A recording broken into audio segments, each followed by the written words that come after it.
ఎసెన్షియల్గా ఈరోజు ఒక very important, అందులో చాలా కామన్గా వాడేది మేయర్స్ కాక్టైల్ అంటుంది. ఈ మేయర్స్ కాక్టైల్ అనేది ఏంటంటే మన ఇమ్యూనిటీని బూస్ట్ చేస్తుంది, ఎనర్జీని ఎన్హాన్స్ చేస్తుంది. ఎవరికైనా వీక్నెస్ ఉండి కొంచెము రికరెంట్ ఇన్ఫెక్షన్స్ వస్తున్నాయి వాళ్ళకి ఈ మేయర్స్ కాక్టైల్ చాలా బాగా వర్క్ చేస్తుంది. ఇందులో బి కాంప్లెక్స్ విటమిన్స్ ఉంటాయి, మెగ్నీషియం ఉంటుంది, కాల్షియం ఉంటుంది, వైటమిన్ సి ఉంటుంది. ఇదంతా కూడా ఒక సర్టెన్ డోసేజ్లో మనల్ని మిక్స్ చేసి దీన్ని స్లోగా ఒక 30 to 45 minutes పేషెంట్కి డ్రిప్ పెడతాం.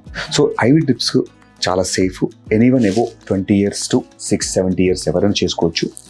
దీంతో సైడ్ ఎఫెక్ట్స్ లాంటివి ఏమీ ఉండవు. కొంతమందికి స్పెసిఫిక్గా ఏదైనా పడకపోతే తప్ప 99.99 మెంబర్స్కి ఈ ఐవి డ్రిప్ సేఫ్. ఒకవేళ ఏదైనా ఇన్స్టెంట్గా స్కిన్ ఇచ్చింగ్ కానీ ఎలర్జీ ఉన్నా మనం వెంటనే ఆపేసి దాన్ని మనం న్యూట్రలైజ్ చేసుకోవచ్చు. దీంతో కాంప్లికేటెడ్ కానీ సైడ్ ఎఫెక్ట్స్ వచ్చే పదార్థాలు అంటే ఇంగ్రీడియంట్స్ ఏది ఉండవు కాబట్టి ఇది వెరీ వెరీ సేఫ్. ఈ ఎనర్జీ లాస్ కోసం కానీ ఆర్ మీ హెయిర్ లాస్ కోసం కానీ ఆర్ బ్రెయిన్ ఫంక్షన్ ఇంప్రూవ్ చేసుకోవడం కానీ ఆ మెటబాలిజం, కొంతమందికి వెయిట్ లాస్ అయ్యి కూడా వెయిట్ పెరిగి వెయిట్ లాస్ అవ్వరు ఎంత ఎక్సర్సైజ్ చేసినా, వాళ్ళలో మెటబాలిజం ఎన్హాన్స్ చేయడానికి కూడా కొన్ని రకాల మనం అమైనో యాసిడ్స్ని ఈ ఐవి ఇన్ఫ్యూజన్ ఇస్తాం. సో ఇలాంటి ఐవి ఇన్ఫ్యూజన్ గురించి మీకు ఇంకా ఇన్ఫర్మేషన్ కావాలన్నా, మీ పర్టికులర్ కండిషన్స్కి ఇవి పనికొస్తాయా లేదని మాత్రం ఒక్కసారి మీరు కన్సల్ట్ అయినా, మీ నియరెస్ట్ స్కిన్ డాక్టర్ని కానీ ఆర్ పేడిఫైన్ కన్సల్ట్ అయినా మీకు ఎవాల్యుయేట్ చేసి మీకు అది సూటబుల్ అయితే 30-35 minutesలో చేసుకొని వెంటనే ఇంటికి వెళ్ళిపోవచ్చు.